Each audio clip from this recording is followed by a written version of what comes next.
என்ன வேஷம் போட்டு நாம ஒரிஜினல் தான். ஒரு கூடத்துக்கு போறோம், ஒரு கல்யாண வீட்டுக்கு போறோம், நாம எப்படி போகணும்? அவங்களோட கண் பார்வையில் எதுவும் படாம இருக்கணும்னா நம்ம என்ன பண்ணணும்? அப்ப கல்யாணம் என்பது 7ஆம் பாவம். அப்ப நல்லா பாருங்க, 7ஆம் இடம் நம்ம லக்னத்துக்கு 7ஆம் பாவம். அப்ப 7ஆம் இடம் சாதாரண ஒரு விருச்சிக லக்னம், 7ஆம் பாவம் தான் கல்யாணம். அப்ப அது சுக்கரனோட வீடு. கையில ஒரு அச்சு வெள்ளத்தை கையில வச்சுக்கோங்க, அச்சு வெள்ளத்தை கையில வச்சுக்கோங்க. அச்சு வெள்ளம் என்ன ஆகும்? கொஞ்ச நேரத்துல எல்லா தோஷமும் அந்த அச்சு வெள்ளத்துக்கு வந்துரு, அது உருகிடு. அதுக்கப்புறம் தண்ணீர் கொண்டு போய் போட்டுருங்க, நம்ம உடம்பு போற டிஸ்டி அச்சு வெள்ளத்துக்கு போயிருமல்லங்க. அப்ப நம்ம கையில என்ன வச்சுக்கணும் ஒரு ஐடியா வேணும்ல? எப்படி? இதே நீங்க ஒரு கர்ம காரியத்துக்கு போறீங்க, அந்த இடத்துல தீட்டுப்படுது, அந்த இடத்துல நீங்க என்ன பண்ணணும்? ஒரு கிருமி நாசம், ஒரு மஞ்சக்கட்டை ஜோப்புல போட்டு போங்க. குரு கூட வராது.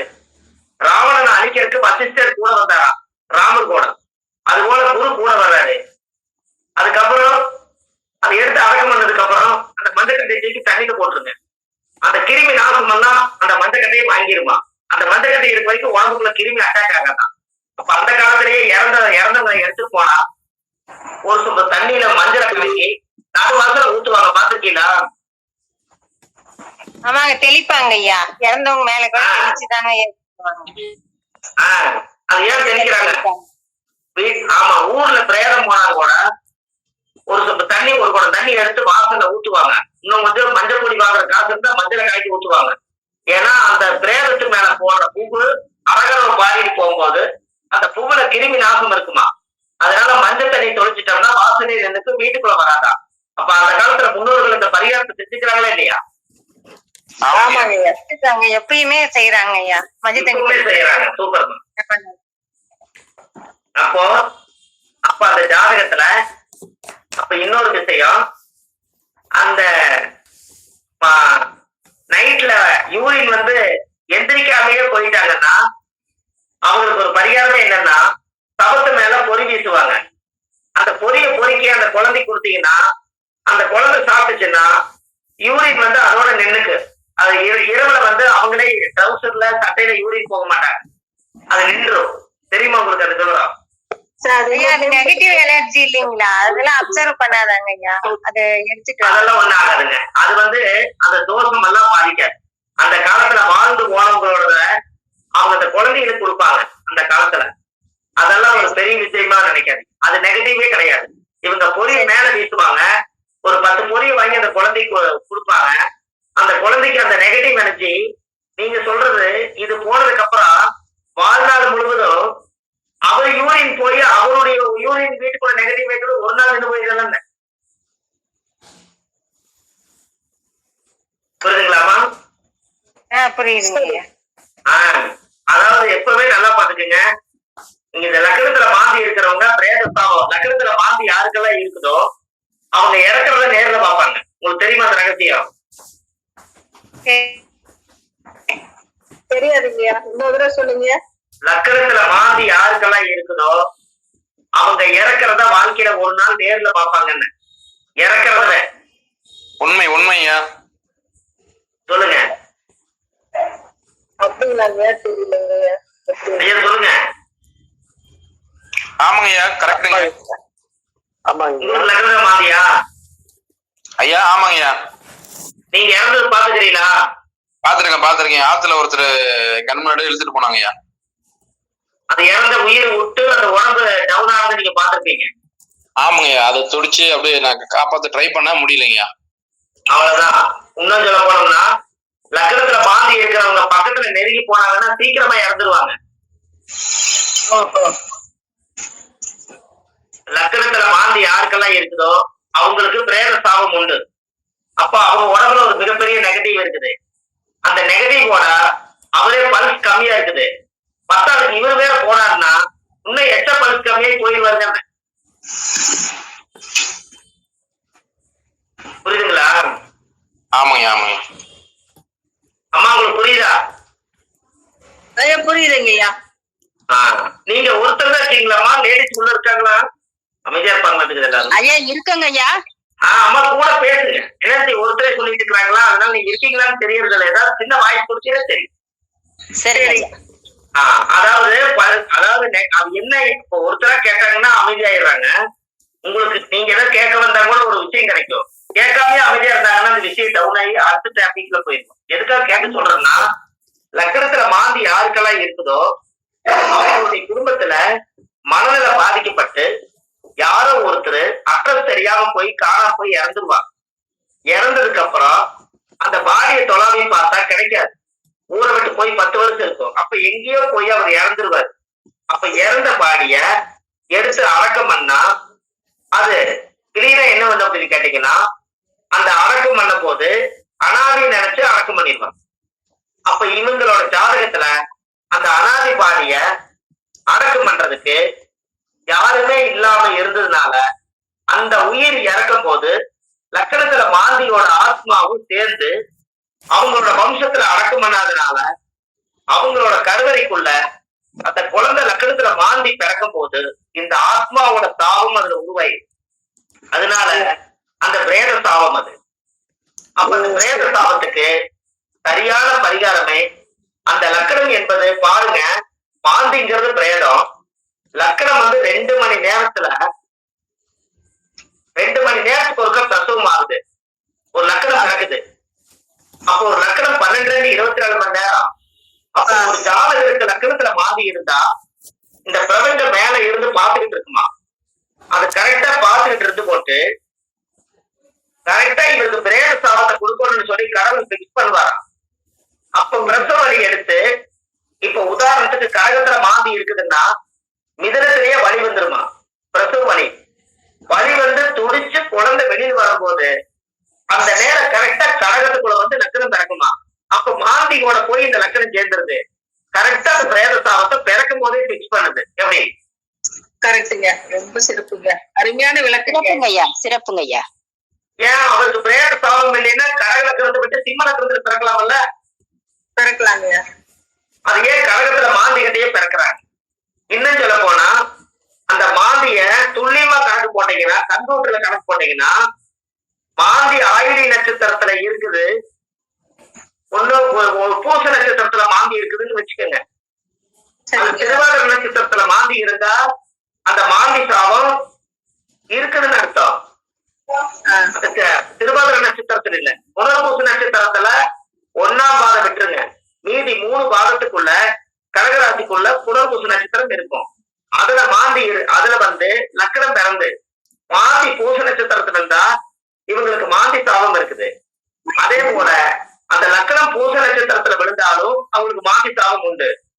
அதே பூச நட்சத்திரம் முடிஞ்சு ஆயிலி நட்சத்திரத்துல மாந்திய கடந்து லக்கணம் வந்துட்டா அவருக்கு பிரேத சாபம் இல்லை. எப்படி? சரிங்க. இப்ப உங்களுக்கு புரியுதுங்களா? புரியுதுங்க. பிரேத சாபம் அங்க வரல. அதாவது அந்த லக்கணம் போய் மாந்திய கலந்துட்டா அந்த பிரேத சாபம் அவங்களுக்கு வராது. ஏன்னா எல்லாத்துக்குமே லக்கணத்துல மாந்தினா பொதுவா போயிடும். பட்டைக்குள்ளார மாந்தி எந்த நட்சத்திரத்துல பிறக்கும் போது இருக்குதோ அந்த நட்சத்திரத்துக்குள்ள உட்பட்டு லக்கணம் பிக்ஸ் ஆனா மட்டும்தான் அவங்களுக்கு கடுமையான பிரேத சாபம்.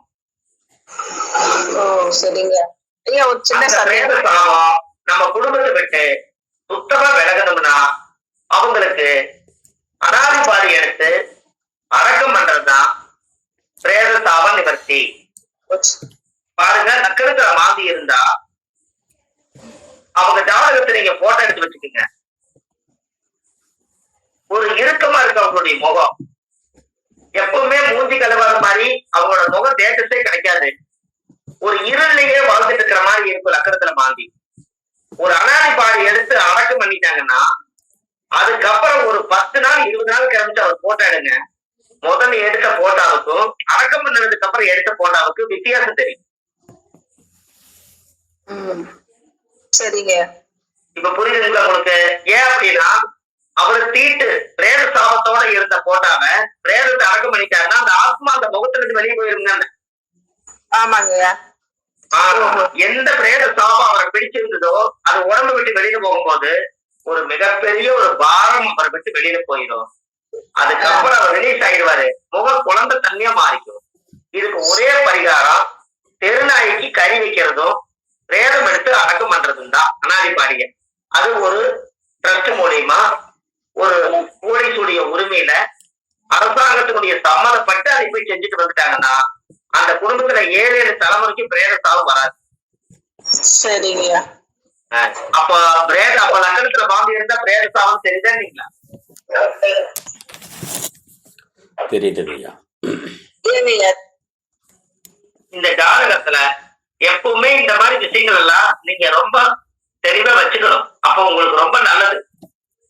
சரிங்க. பிரேத சாபத்துக்கு நீங்க லக்னத்துல மாந்தி கலந்திருந்தா கூட அந்த ஆயிலி நட்சத்திரத்துல தொடலினாலும் அந்த லக்னத்துல பொதுவா மாந்தி இருக்கிறவங்க இறந்துட்டாங்கன்னா வெறுங்கையில போகாம அவங்களுக்கு கிளீனா ஒரு மாலையோடு வாங்கிட்டு போய் அந்த ஆத்மாவுக்கு சாத்திட்டீங்கன்னா அவருக்கு பொதுவாகவே குடும்பத்துல பிரேத சாபம் வராதுங்கய்யா. வராது. அப்ப அந்த மாந்தி சாபம் வரதுக்கு காரணங்கய்யா என்னங்க? அந்த மாந்தி சாபம்னு சொல்றீங்க இல்லைங்க, அதோடைய காரணம் என்னங்கய்யா? மூல காரணம் மாந்தி சாபத்துக்குங்களாமா? ஆமாங்க ஐயா. நல்லா பாருங்க, சூரியனுடைய மகன் சனி, சனியினுடன் மகன் மாந்தி. அப்போ அந்த காலத்துல ராவணனுடைய மனைவிதான் இந்துஜித்து. ஆமாங்க. அவங்களுக்கு பிறந்த குழந்தை பிறந்ததே ராவணன் நவகிரகத்துக்கு கட்டி ஆளக்கூடிய சக்தி இருக்க போது அந்த வீட்டுல ஜோசியர் போய் கேட்டிருக்காரு, இந்த குழந்தை இறந்தே பிறக்கணும் விதி இருக்குதுன்னு சொல்லியிருக்காங்க. அவங்க இறந்தே விதி இருக்குன்னு சொன்னே உடனே சனி பகவானை கூப்பிட்டு ராவணனே கட்டளை போட்டாரா, எனக்கு அதெல்லாம் தெரியாது, என்னுடைய குழந்தையே நாட்டை ஆளணும், என்ன மாதிரி போருக்கு போகணும், என்ன மாதிரி வீரன் ஆகணும், அதுக்கு நீங்க என்ன பண்ணுவீங்களோ என் குழந்தைய உயிரோட கொண்டு வாங்கன்னு சொல்லலாம். சனி பகவானே சம்மதப்பட்டு ராவன் ஒரு சிவன் பக்தர், இப்பேற்பட்டவர் கேட்டாருன்னு சொல்லி போட்டு அப்படி வேர்த்து ஒழுகுச்சான் அந்த தவம் பண்ணும் போது. அப்ப அந்த சனி பகவான் என்ன பண்ணாராம், ஒரு பச்சரிசி மாவுல மாக்கோளம் போட்டு கழுத்தை தேய்ச்சிக்கிட்டே இருந்திருக்கிறார். தேய்க்க தேய்க்க தேய்க்க தேய்க்க அழுக்கு வந்திருக்குது. அதுக்கு உடனே சனி பகவான் அழுக்க உருட்டி ஒரு குழுக மாதிரி உருண்டி பண்ணி இதுல ஒரு சாபத்தை கொடுக்கிறார். நான் இந்த ராசியில எந்த கட்டத்துல கொண்டு போய் இந்த மாந்திய நான் இந்த குழுவை கொண்டு போய் நான் வைக்கிறனோ அந்த வீட்டுக்கு வரும்போது அது இறந்துடணும், அதுக்கப்புறம் என்னமோ நடந்துட்டு போகுதுன்னு சொல்லி லக்கணத்துக்கு 8 கொண்டு போய் மாந்தி வைக்கிறார். அப்போ 8ஆம் இடத்துல கொண்டு போய் மாந்தி வைக்கிறார். அப்போ மாந்திக்கு 4 வருஷம் ஒரு கால்குலேட். அப்ப 8 நாள் எவ்வளவுங்க? 32. 32. 8 நாள் 32 வயசு வரும்போது அவர் வீரனாகிறார். அப்பதான் அவருக்கு 8 நாள் 32 வரும்போது அவருக்கு ஒரு கண்டம் வருது. தென்ம ராமர் வனத்திலே சீதை சிறை வைத்ததும், சீதராகர் 3 துரியோதனன் படைமானதும், இன்மை 8 வாலிப பட்டம் இழந்து போனதும், ஈசனாரூபத்திலே தலையோட்டில் பிச்சை எடுத்ததும், தர்மபுத்திர 4 வனவேசப்படி போனதும், சத்தியமா முடியாட்டிலே யானைக்காலை தலைவிந்ததும், உண்மை ஒட்டிட ராவணன் முடி 12 விழுந்ததும்.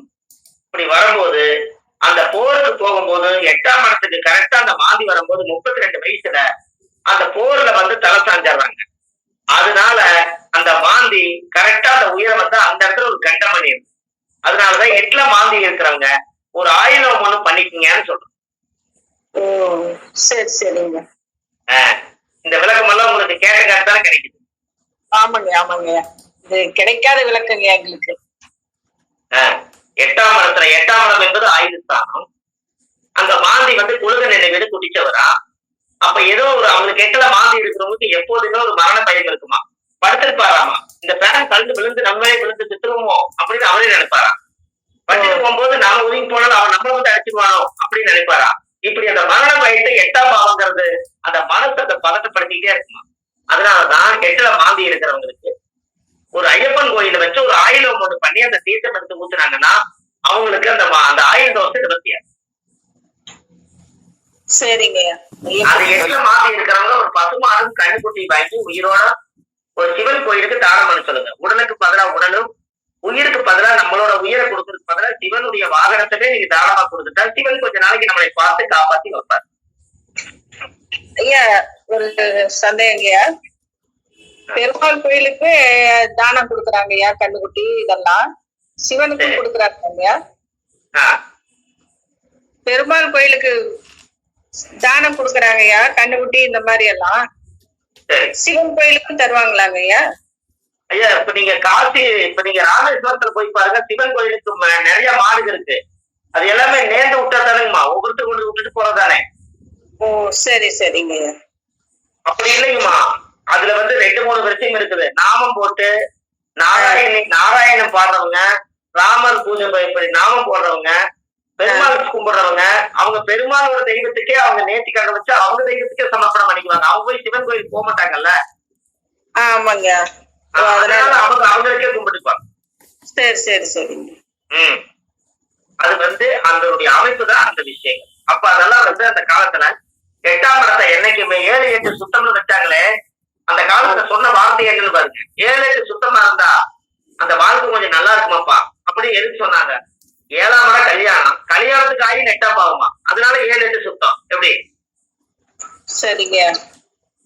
7-8 சுத்தம்னா அந்த ஜாதகருக்கு கல்யாணம் 7ஆம் பாவம், கல்யாணம் முடிச்சு வச்சா உயிரோட இருப்பாங்கிறதுக்கு 8ஆம் பாவம், ஆயுதம் நல்லா இருக்குது, கல்யாணம் நல்லா இருக்கு. அப்படி சரி சரிங்க. அதனால அது சுத்தமா இருக்கணும். அந்த காலத்துல சொல்லியிருக்காங்க. காலத்துல முன்னோர்கள் இருக்கலாம், இல்லாமல இல்ல, இல்லாதவங்களுக்கு என்ன பண்ண முடியுங்க, அப்படி சொல்லியிருக்காங்கன்னு நான் சொல்ல பாருங்க. அதாங்க 7-8 சுத்தமாப்பா, 7-8 சுத்தம் இவருக்கு இன்னும் நல்லா இருக்கும் அப்படின்னா 7ஆம் பாவத்தை இந்த பாவ கிரகங்கள் இருந்தாலும் அவர் கொஞ்சம் கஷ்டத்தை ரொம்ப அனுபவிக்கிறாரு. 8ஆம் பாவம் 8ஆம் பாவம் மங்கலியமா போச்சு.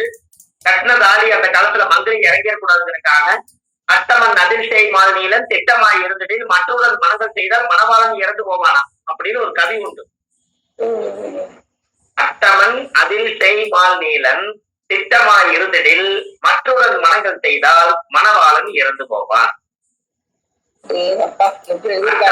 8ஆம் இடம். அதில் தேய் மால் நீலன், தேய்னா செவ்வா, மால்னா புதன். தேய் மால் அட்டமன் தேய் மால் நீலன், நீலன்னா ராகு. ராகு புதன் செவ்வாய் 3 கூடி 8ஆம் இடத்துல இருந்தால் அந்த ஜாதகருக்கு அட்டமன் அதிசய மால் நீலன் திட்டமாய் இருந்தது. அதுக்கு தகுந்த மாதிரி ஜாதகத்தை சேர்த்துட்டீங்கன்னா மணவாளனுக்கு ஆயுள் பிரச்சனைகளை உண்டு பண்ணி விட்டுருங்களா. அப்ப நீங்க தெராசு மாதிரி வச்சுக்கோங்க. அதனாலதான் தெராசுன்னு வச்சாங்க. நல்லா பாருங்க, ஒரு கிரகத்தோட அளவு நீங்க வச்சுக்கோங்க. 8ஆம் பாவத்துல ஒரு பாவ கிரகம் இருந்தா, அதே பொண்ணுக்கு ஒரு பாவ கிரகம் இருந்தா 8ஆம் பாவம் 2 பேருக்கு ஈக்குவலா இருக்கும். 8ஆம் பாவத்துல 2 பாவ கிரகம் இருந்து ஒருத்தருக்கு ஒரு பாவ கிரகமே இல்லைன்னா யாருக்கு பாவ கிரகம் இருக்குதோ அவங்க ஜாதகத்துல தோஷம் அதிகம். அப்ப 3 கிரகம் இருந்து ஒருத்தருக்கு இல்லாம கட்டி வச்சா இந்த 8ஆம் பாவ தோஷம் போய் ஒண்ணும் இல்லாதவங்களோட தலையில ஏறி உட்கார்ந்தே குருவி மண்டையில பனங்காய் வச்சது போல கீழே விழுந்துருவாரு. இதைத்தான் சொல்ல வருது. கண்டிப்பா கண்டிப்பாங்க, அது சரியாவே இருக்குதுங்க. அதுக்குதான் அன்னைக்கு ஒரு பரீட்சை, எத்தனை வருஷங்க, 13-14 வயசுல கவி பாடணும். எங்க ஊர்ல எல்லாம் திருவள்ளுவர் குளத்துல பிறந்திருக்கிறதுனால கவி சொல்லலைன்னா ஜோசியம் சொன்னா எடுபடாது. அதனால கவி கொஞ்சமாவது ஒரு 300 கவியாவது படிச்சு வச்சுக்கொண்டாங்க. 1000 கவி படிக்கணும். அவங்க பெரிய சவால் விட்டா 300 கவி படிச்சு வைக்கணுங்க. 300 கவி படிக்கலைன்னா ஜோசியரே கிடையாது எங்களுக்கு.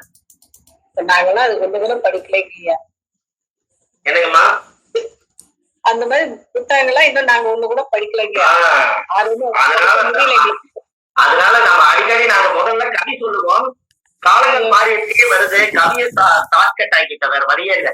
அதனால இந்த பாட்டெல்லாம் ஒரு ரெக்கார்ட் இருக்குது, நீங்க அப்படியே எடுத்துக்கோங்க. அட்டமன் அதிர்ஷ்டை நாளைக்கு சொல்லலாம்ல. நீங்க யாராவது திருமண பொருத்து பார்க்க வர்றாங்க, திருமண பொருத்து பார்க்க வந்தா இந்த பாட்டு நீங்க சொல்லலாம். பாருங்க, ஒருத்தருக்கு 7-8 சுத்தம் இருக்குது, ஒருத்தருக்கு 7-8 சுத்தம் இல்ல.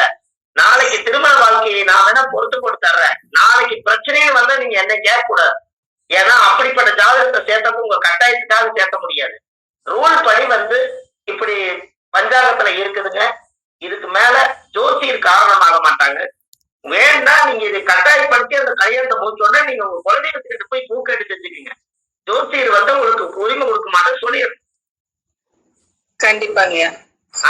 இல்லைன்னா நீங்க என்ன பண்ணிருக்கீங்க, நட்சத்திரப்படி எல்லோரும் திருமணம் பார்த்துக் கொள்ளான்னு ஒரு புக் இருக்குது 10 ரூபாய்க்கு. அந்த புக்ல இந்த நட்சத்திரத்துக்கு 7 பொருத்தம் இருக்கு, செஞ்சு வைக்கலாம்னு இன்னைக்கு எல்லாருமே சொல்றாங்களா இல்லையா?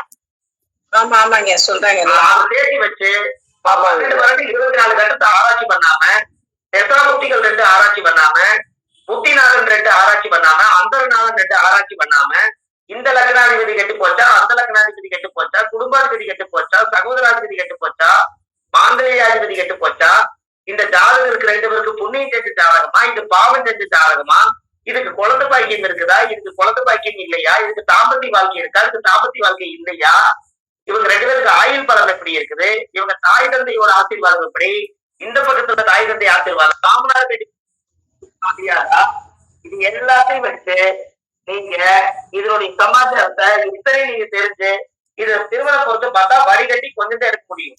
இவ்வளவு விஷயம் கிடைச்ச பிரச்சனை. இது எதுவுமே இல்லாம நட்சத்திர பொறுத்து கட்டி வச்சு எப்படி இருக்குங்களா? கண்டிப்பா முடியாதுங்க. இப்ப சொல்லுங்க. ரொம்ப சிறப்பு. அருமை சிறப்புங்க. அதுக்கப்புறம் அந்த மூலிகை பெட்ரோல்ல நினைச்சு ஃபயர் பத்த வச்சீங்கன்னா பெட்ரோல் இருக்க வரைக்கும் எரிஞ்சிட்டு அந்த மூலிகை எரியாது. அதுக்கு அடுத்தது கண்ணாடி பாக்குற முகம் பாக்குற கண்ணாடியில போய் அந்த மூலிகையை நீங்க கொண்டு போய் ஒட்ட வச்சீங்கன்னா அந்த பாதரசம் சரிஞ்சு கீழே விழுந்துரும். அதுக்கப்புறம் சொல்லுங்க. தண்ணியில தண்ணியில விட்டீங்கன்னா அது எதிர்த்து போகும், இரும்பு கட்டாகும். இதெல்லாம் தான் ஒரிஜினலா இவ்வளவு தூரம் அந்த காலத்திலேயே இவ்வளவு ஒரு சக்தி வாய்ந்த மூலிகை எல்லாம் பெரிய பெரிய சித்தர்கள் வந்து இதை கண்டுபிடிச்சு அந்த காலத்திலேயே இதை அனுபவப்பட்டிருக்காங்க. அதனாலதான் அடுத்த பிறவியில் இருந்தா புண்ணியம் செஞ்சு வைப்போம், ஒரு சஞ்சீவி மூலமா பிறப்புமேன்னு சொல்லி ஒரு விதியை உருவாக்கி வைக்கிறோம். ரொம்ப ரொம்ப சந்தோஷங்க. உங்களுக்கு அந்த பதிவு நல்லபடியா கிடைக்கும்.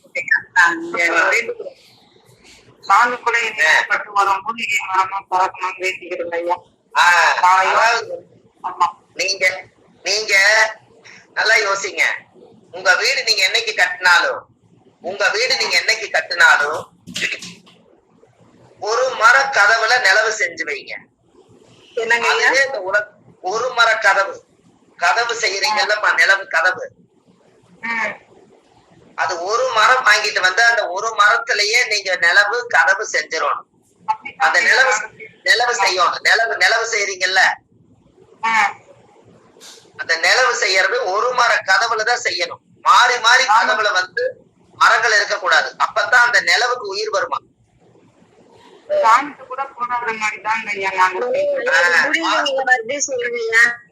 எனக்கு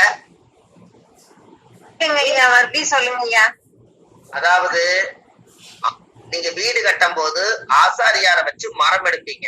அந்த மரம் வந்து நிலவு வந்து வைக்கிறதுக்கு நிலவு நிறுத்துறீங்களா, அது வந்து ஒரே ஒரு மரத்துல நீங்க வீட்லயே நிலவு செஞ்சு அதை வச்சு நீங்க வந்து நிலவை நிறுத்தி வைங்க. முதல் முன்வாசல்ல எந்த வாஸ்து குற்ற தோஷம் இருந்தாலும் நிவர்த்தி ஆயிடும். ஏன்னா இந்த நிலவுக்குள்ள பூந்துதான் ஊட்டவே சுத்தி பார்க்க முடியும்.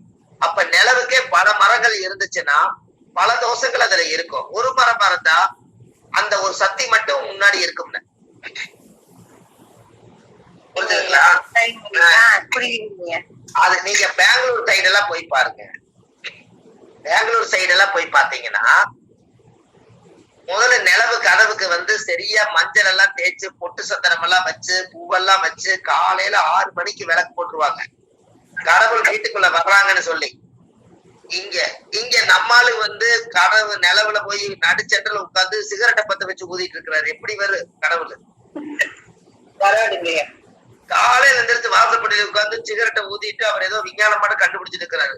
வர்ற கடவுளையும் தடுத்து அப்புறம் எப்படி வேலை செய்யுங்க. பெங்களூர் சைடு எல்லாம் போய் பாத்தீங்கன்னா இந்த விஷயம் எல்லாம் நடக்கும்.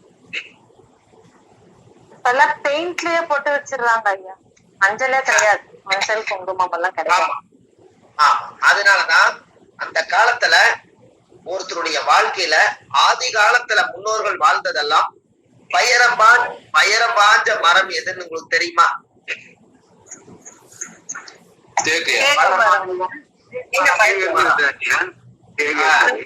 தேக்கு மரம். கரெக்டா சொன்னீங்க.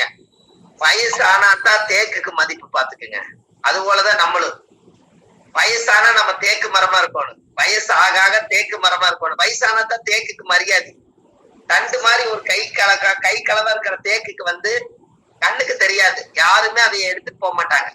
வயசு ஆனாதான் தேக்குக்கு மரியாதை. அப்ப வைரம் பாஞ்ச மரம் தேக்குன்னா அப்ப சூரியன் வந்து வைரம் பாஞ்ச மரமா வருதா இல்லையா? ஆமாங்க. அப்ப சூரியன் வந்து தேர் சூரியன் வந்து வைரம் பாஞ்ச மரமா வர்றதுனால அப்ப நீங்க என்ன பண்ணணும்னா, வைரம் பாஞ்ச மரம்னு ஒண்ணு வந்துருச்சுனாலே நம்ம சக்தியான தேக்குல வந்து அந்த காலத்துல வீடு கட்டி தேக்குலயே எல்லாமே ஈட்டி மாதிரி நல்லா அழகா பாலிஷ் பண்ணி இரும்பே யூஸ் பண்ணாம மூலிகையிலேயே அவங்க வாழ்ந்ததுனாலதான் தேக்கு மரத்துல சூரியனோட ஆதிக்கம் அதிகமா இருக்கிறதுனாலதான் அந்த வீட்டுல அதிகாரத்தோட அவர் வாழ்ந்து பொழைச்சு கம்பீரமா இருந்து வாழ்ந்து பொழைச்சிட்டு போனாங்க. அதுக்கு வைரம் பாஞ்ச மரங்களை போட்டுதான் வீடு வாசல் கட்டியிருக்காங்க. எப்படி? கரெக்டுங்க. அப்ப சூரியனோட ஆதிக்கம் யார் வீட்ல எல்லாம் தேக்கு மரம் இருக்குதோ அந்த வீட்டுல சூரியனுடைய பவர் அதிகமா இருக்கு. அப்போ நீங்க ஜோதிடம் சொல்லக்கூடியவங்க சூரியனா இருக்கணும்னா தேக்கு மரத்துல ஒரு டேபிள் செஞ்சு அதுல உட்கார்ந்து நீங்க ஜோதிடம் பாருங்க, அதுல உட்கார்ந்து வாக்கு சொல்லுங்க. சூரியனோட ஆதிக்கம் அதிகமா இருக்குமல்ல? கண்டிப்பா இருக்குங்க. கண்டிப்பா இருக்குங்க. தேக்கு மர பலகையில உட்காருங்க, தேக்கு மர சேர்ல உட்காருங்க. ஏன் அப்படின்னா எல்லாத்தையும் சக்திகளையும் தேக்கி வைக்கக்கூடிய ஒரே பொருள் தேக்கு மரம். கண்டிப்பா. அதனாலதான் கயாவுல போய் பிண்டம் கொடுக்கும் போது தேக்கு இலையில தான் பிண்டம் கொடுப்பாங்க, வாழை இலையில கொடுக்க மாட்டாங்க. அப்ப தேக்கு மரத்தினுடைய இலை வட்டமா இருக்கும்.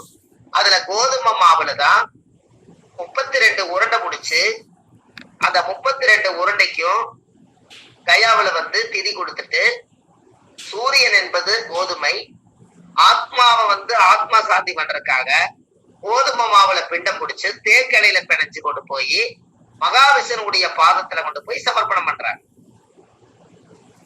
ஆமாங்க ஐயா. ஆனா நாங்க செய்தோங்க ஐயா, 7-8 வருஷம் ஆயிடுச்சு. ஆனா இந்த காரணம் எல்லாம் அப்பயே இப்ப நீங்க சொல்லும் போது கரெக்டா தெரியுது. அந்த இலை அப்படிதான் இருந்தது. கோதுமை மாவுலதான் அவங்க திட்டமே ரெடி பண்ணாங்க. கயால வந்து இருக்குன்னு சொல்லி தேக்கு மரத்துல ஒரு துண்டும் கூட நீங்க தொழில் செய்யற இடத்துல சூரியன் திசை சூரியன் புத்தி நடக்கிறவங்க, ஜாதகத்துல சூரியன் நீசமா இருக்கிறவங்க தேக்கு மரத்துல அந்த காலத்துல ராஜாக்கள் எல்லாம் ஒரு செங்கோல் மாதிரி வச்சிருப்பாங்க. அது மாதிரி ஒரு அழகா உருட்டி அதுக்கு ஒரு வெள்ளி பூணு போட்டு ஜக்கம்மா குறி சொல்ற மாதிரி ஒண்ணு நீங்க கையில வச்சுட்டீங்கன்னா உங்க உடம்புல சூரியனோட ஆதிக்கத்துல நீங்க குறி சொல்லுவீங்க, ஜாதகம் சொல்லுவீங்க. ஃபர்ஸ்ட் கிளாஸ் வேலை செய்யும்ல? கண்டிப்பா செய்யுங்க. அப்ப சிம்ம ராசிக்காரங்க அந்த மாதிரி வச்சுக்கலாமாங்க ஐயா? வச்சுக்கலாமே ஐயா. எல்லாரும் யூஸ் பண்ணலாங்களா ஐயா? இல்ல, எல்லாரும் பண்றதுங்கிறது பொதுவான விதி. ஆனா அதுக்கு சம்பந்தப்பட்டது என்னன்னா சூரியன் ஆதிக்கம் அதிகமா வேணுங்கிறவங்க இப்ப நீங்க நல்லா பாருங்க, பெரிய பெரிய முதலமைச்சர்கள், பெரிய பெரிய மாடாதிபதிகள், பெரிய பெரிய மகான்கள், முன்னாள் முதல்வர்கள் இவங்களெல்லாம் வந்து வைரம் பாஞ்ச மரத்துல உட்கார்ந்துதான் தீர்ப்பு சொல்லியிருக்காங்க. கண்டிப்பா. பெரிய பெரிய மனிதர்கள் எல்லாம் தேக்கு மரத்துலதான் உட்காருவாங்க. அதே போல மீன லக்கணக்காரங்க யூஸ் பண்ணலாமா ஐயா? எனக்கு ஐயா மீனத்துக்கு ஐயா யூஸ் பண்ணலாமா ஐயா? இல்ல, மீன லக்கணங்கிறதே இல்லைங்க. லக்கணமோ ராசி நட்சத்திரமே இல்ல. வைரம் பாஞ்ச மரம் எதுன்னு கேட்டா தேக்கு மரம். இந்த தேக்கு மரம் எல்லாம் தர்ம வழியில சேர்ந்தது. பொதுவா யாரு வேணாலும் யூஸ் பண்ணலாம். சரிங்க சரிங்க. இப்ப உங்களுடைய ஜாதகத்துல நீங்க ஒண்ணும் வேண்டாம், தேக்கு இலை இருக்குது இல்லைங்களா, அந்த இலையில சூரியன் திசை நடக்கிறவங்க, சூரியன் புத்தி நடக்கிறவங்க, சூரியன் நீச்சமா இருக்கிறவங்க தேக்கலையில சாப்பாடு போட்டு தினம் தினம் சாப்பிடுங்க. உங்களுடைய வீட்டுல காற்று மனம் தங்கு, நோய் தீரும், சூரியனோட ஆதிக்கம் அதிகமா வரும்ல. சரிங்க சரிங்க. இப்ப தேக்கலையில கோயில் பண்டாரம் வந்து விசேஷம்னா வீட்டுக்கு தேக்கையில தான் ஐயா தருவாங்க. அந்த பின்னி தேக்கை பதப்படுத்தி. அப்ப சொல்றீங்க என்ன? அப்புறம் நீங்க இந்த தொன்னையெல்லாம் வருதல்லம்மா, தொன்னை